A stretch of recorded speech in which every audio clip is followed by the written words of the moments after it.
नमस्कार दोस्तों, आप सभी लोगों का स्वागत है हमारे YouTube चैनल पहाड़ी गर्ल पहाड़न भक्ति में। तो आज हम आपको एक बताने वाले हैं कि भगवान श्री कृष्ण का जो द्वारिका में शरीर था वो मिल गया है।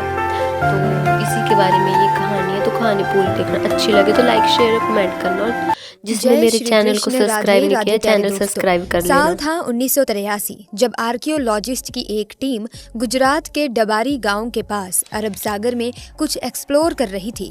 समुद्र की 130 फीट की गहराई में जाने के बाद वो जो देखते हैं वो सचमुच चौंका देने वाला था।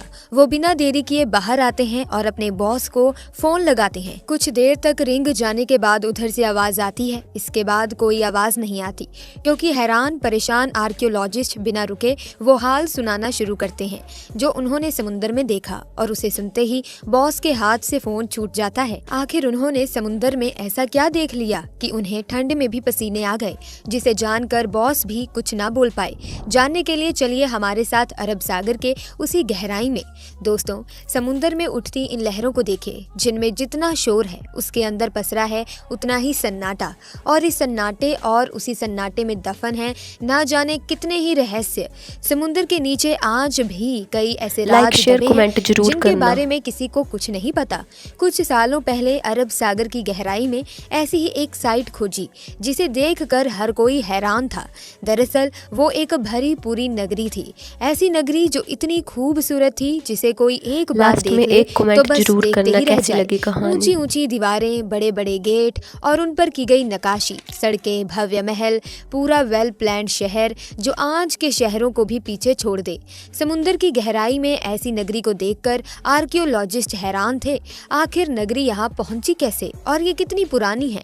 ये अब सवाल उनके मन में भी थे, जिनका जवाब ढूंढने के लिए उन पत्थरों के सैंपल लिए गए और कार्बन डेंटिंग से पता चला कि वो पत्थर महाभारत काल के हैं, और ये वही नगरी है जिसके बारे में महाभारत में भी बताया गया है, यानी श्री कृष्ण की नगरी, द्वारका नगरी, जिसे भगवान श्री कृष्ण ने समुद्र किनारे बसाया था। अब आप कहेंगे कि हमें कैसे पता कि यही द्वारका है? इसका क्या प्रूफ है? क्योंकि द्वारका जो गुजरात के जामनगर जिले में अरब सागर के तट पर बसा एक छोटा सा शहर है, जिसे भगवान विष्णु के 4 धामों में से एक माना जाता है, जहां हजारों कृष्ण भक्त दूर दूर से दर्शन के लिए आते हैं। तो अगर वो द्वारका है तो फिर ये क्या है? दरअसल श्रीमद् भगवत पुराण के 10वें अध्याय के अनुसार कंस का वध करने के बाद भगवान श्री कृष्ण यादव वंश के साथ मथुरा में रहने लगे। लेकिन कंस की मौत का बदला लेने के लिए उसके ससुर जरासंध ने मथुरा पर 1 या 2 बार नहीं बल्कि पूरे 17 बार अटैक किया। बार बार हो रहे इन आक्रमणों से न केवल मथुरा की प्रजा परेशान थी, बल्कि राधे कृष्ण जरूर लिखे कहानी। उन्होंने अपनी प्रजा की रक्षा के लिए मथुरा से कहीं दूर जाना ही सही समझा, और वो अपने परिवार और पूरी प्रजा के साथ मथुरा से 1225 किलोमीटर दूर अरब सागर किनारे जा पहुंचे, और उन्होंने विश्वकर्मा को समुद्र के ऊपर एक नगरी बनाने का आदेश दिया। लेकिन समुद्र देव की मर्जी के बिना ये पॉसिबल नहीं था। इसीलिए भगवान श्री कृष्ण ने समुद्र देव की पूजा की, जिससे खुश होकर समुद्र देव ने अरब सागर के बीचों बीच 12 योजन यानी करीब 153.6 किलोमीटर धरती गिफ्ट की। इसी भूमि पर भगवान विश्वकर्मा ने विशाल द्वारका नगरी का निर्माण किया। ये एक ऐसी नगरी थी जो आज की वेल प्लान्ड सिटीज को भी मात दे सकती थी। ऊंची दीवारों, बड़े दरवाजे, बगीचे, तालाब, सोने के महल, सब कुछ बेहद ही खूबसूरत तरीके से बनाया गया था। और इसी नगर के बीचों बीच था श्री कृष्ण का महल, जो बेहद आलीशान था। पूरे यादव वंश और पूरी प्रजा को यहाँ पर बसाने के बाद श्री कृष्ण वापस मथुरा गए और जरासंध से युद्ध किया। उनका वध करने के बाद वो अपने परिवार के साथ हंसी खुशी रहने लगे। लेकिन कहते हैं ना, यहाँ कुछ भी कांस्टेंट नहीं है। दोस्तों, सुख दुख आता रहता है, और श्री कृष्ण भी इसी चक्र का हिस्सा थे। दरअसल कुछ समय के बाद पांडवों और कौरवों के बीच युद्ध शुरू होता है, जिसमें भगवान श्री कृष्ण अर्जुन के सारथी बने। 18 दिनों के भीषम युद्ध के बाद आखिरकार पांडवों की जीत हुई, और यहीं से शुरुआत हुई खूबसूरत नगरी द्वारका के सर्वनाश की। दरअसल महाभारत के स्त्री पर्व के अकॉर्डिंग माता गांधारी ने जब अपने 100 पुत्रों के शव देखे तो वो ये दुख नहीं सह पाई, और उन्होंने भगवान श्री कृष्ण को अपने बेटों की मौत का जिम्मेदार ठहराते हुए उन्हें श्राप दे दिया कि जैसे उसके वंश का विनाश हुआ, ठीक उसी प्रकार 36 साल बाद तुम्हारे वंश का भी ऐसे ही विनाश होगा। श्री श्री कृष्ण ये सब पहले से ही जानते थे, इसीलिए उन्होंने माता गांधारी के श्राप को आशीर्वाद समझकर एक्सेप्ट कर लिया। इसके अलावा एक और श्राप था जो यादव वंश के विनाश का कारण बना। एक बार की बात है प्यारे दोस्तों, जब द्वारका के पास बसे पवित्र स्थल पिंडारक में कई ज्ञानी साधु संत आए हुए थे। उन्हें देखकर श्री कृष्ण के पुत्र सांब ने अपने दोस्तों के साथ मिलकर ऋषि मुनियों के साथ शरारत करने की सोची। फिर क्या था, सांब ने एक गर्भवती स्त्री का भेष बदला और पहुंच गया साधु संतों के पास। वहां जाकर उसने ऋषि मुनियों से अपने होने वाले बच्चे के बारे में पूछा। ऋषि मुनि अपने साथ हो रहे इस मजाक से क्रोधित हो गए और उसने सांब को श्राप दे दिया कि वो एक लोहे के मूसल को जन्म देगा जो यादव वंश के विनाश का कारण बनेगा। अब श्राप तो एक ही भारी होता है, यहाँ तो दो मिल चुके थे। और थोड़ी देर के बाद सांब के कपड़ों से एक लोहे का मूसल मिला। जब श्री कृष्ण के नाना उग्रसेन को इस पूरी कहानी का पता चला तो उसने उस लोहे के मूसल के टुकड़े किए और उन्हें समुद्र में फेंक दिया। यही उन्हें ये गलतफहमी हो गई कि ऐसा करने से उन्होंने यादव वंश को इस श्राप से बचा लिया, क्योंकि जैसे ही उग्रसेन मूसल के टुकड़ों को समुद्र में फेंकते हैं तो उन्हें एक मछली निगल लेती है और फिर वो मछली मछुआरों के जाल में जा फंसती। जब उन्हें चीरा जाता तो उनके पेट से उसी लोहे के मूसल के टुकड़े निकलते हैं।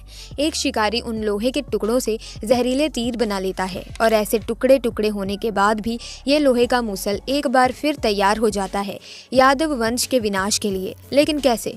दरअसल 36 साल बीत चुके थे और वो समय आ चुका था जब माता गांधारी के श्राप को सच साबित होना था। पूरा यादव वंश नशे की लत में डूब चुका था।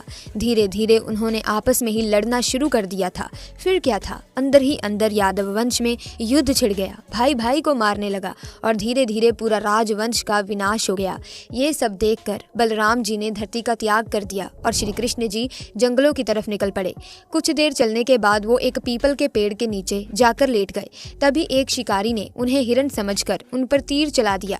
ये वही शिकारी था जिसने मछली के पेट से निकले टुकड़ों से तीर बनाया और ये वही जहरीला तीर था जो लोहे के मूसल से अच्छी बना लगे था। तो लाइक शेयर जैसे ही कमेंट ये करना, जहरीला ज़्यादा से तीर ज़्यादा श्री कृष्ण लोगों को तक लगा शेयर तो करना। उनकी मौत हो गई और उन्हीं के साथ पूरा यादव वंश खत्म हो गया। जब अर्जुन को इसका पता चला तो वो दौड़कर द्वारका पहुंचे, लेकिन तब तक वहां सब कुछ खत्म हो चुका था। पूरी द्वारका आग में जल रही थी। इसके बाद अर्जुन ने जैसे तैसे खुद को संभाला और जलती हुई नगरी से लोगों को बाहर निकाल दिया। खाली होते ही द्वारका नगरी हमेशा के लिए समुद्र में समा गई। अब आपका द्वारका को लेकर जो कंफ्यूजन है उसको भी दूर करते हैं। दरअसल आज द्वारका को दो हिस्सों में बांटा गया है, द्वारका और बेट द्वारका। द्वारका समुद्र के किनारे बसा एक छोटा सा शहर है और बेट द्वारका अरब सागर के बीच बसा एक द्वीप। काफी सालों तक तो बेट द्वारका को माइथोलॉजी या पौराणिक कथा मानकर निग्लेक्ट किया जाता रहा। इसका रीजन ये था कि हमारे पास ऐसा कोई प्रूफ नहीं था जो पौराणिक कथाओं में शामिल इस खूबसूरत सी नगरी को असली साबित कर सके। तो दोस्तों 1930 में अरब सागर में खोज की गई और इस दौरान बेट द्वारका के कई अवशेष मिले। फिर 1963 में इस आइलैंड पर खुदाई की गई तो कई पुरानी मूर्तियां और आर्टिफैक्ट हाथ लगे। फिर कई इंटरेस्टिंग थ्योरी सामने आई जो इस बात का सबूत थी कि श्री कृष्ण बेट द्वारका में अपने परिवार के साथ रहते थे। लेकिन ये छानबीन यहीं खत्म नहीं हुई और 1963 से 1990 के बीच under water archaeologist doctor S.R. Rao और उनकी टीम ने इस मिशन को कंप्लीट करने का बीड़ा उठाया। ये टीम काफी दिनों तक खोजबीन में जुटी रही। इसके बाद उन्हें पानी के नीचे एक खूबसूरत नगरी के अवशेष मिले। लेकिन यहाँ पर भी सवाल वही था कि क्या सच में समुद्र की गहराई में जो अवशेष मिले हैं वो श्री कृष्ण की नगरी द्वारका के ही थे? इसका पता लगाने के लिए आर्कियोलॉजिस्ट ने उन पत्थरों की कार्बन डेंटिंग की।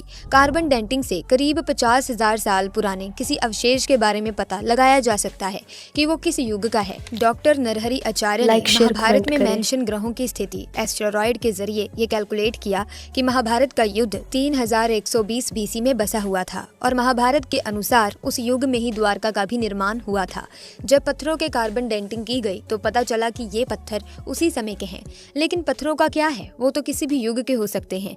और इससे ये कैसे पता चला कि द्वारका के ही ये अवशेष हैं? इस बात को प्रूफ करने के लिए आर्कियोलॉजिस्ट कूद गए अरब सागर में और समुद्र में मिली ऐसी नगरी का एरिया मापना शुरू कर दिया। और शायद आपको जानकर हैरानी होगी कि इस नगरी का मेजरमेंट 12 योजन यानी कि 153.6 किलोमीटर का था। भागवत पुराण के अनुसार ये उतनी ही जमीन थी जितनी समुद्र देव ने श्री कृष्ण को द्वारका नगरी बसाने के लिए दी थी। और ये इस बात का सबूत था कि ये श्री कृष्ण की नगरी द्वारका है और समुद्र के नीचे आज भी ये खुदाई जारी है। तो ये थी कहानी श्री कृष्ण की नगरी द्वारका नगरी की। हमें कमेंट्स में अपने विचार जरूर बताइएगा। साथ ही कमेंट सेक्शन में राधे राधे जरूर लिखें। देखा जाए तो प्यारे दोस्तों दोस्तों, द्वारकाधीश मंदिर की भी अपनी एक महत्वता है, क्योंकि द्वारकाधीश मंदिर के गर्भगृह में चांदी के सिंहासन पर भगवान श्री कृष्ण की श्याम वर्णी चतुर्भुज प्रतिमा विराजमान है। यहाँ उन्हें रणछोड़ जी भी कहा जाता है। भगवान हाथ में शंख, चक्र, गदा और कमल लिए हुए हैं। बहुमूल्य आभूषणों और सुंदर वेशभूषा से श्रृंगार की गई प्रतिमा सभी को आकर्षित करती है। मथुरा से निकलकर भगवान श्री कृष्ण ने द्वारका क्षेत्र में पहले से स्थापित खंडहर बने नगर में एक नया नगर बसाया। ऐसा कहा जाता है कि भगवान श्री कृष्ण ने अपने पूर्वजों की भूमि को फिर से रहने लायक बनाया। तो ऐसे में प्यारे मित्रों, आज की वीडियो में बस इतना ही। अगर वीडियो में दी गई जानकारी अच्छी लगी तो वीडियो को लाइक करें, शेयर करें, चैनल को सब्सक्राइब करके बेल आइकन को प्रेस कीजिए ताकि आने वाली नई वीडियोस की अपडेट आपको मिलती रहे।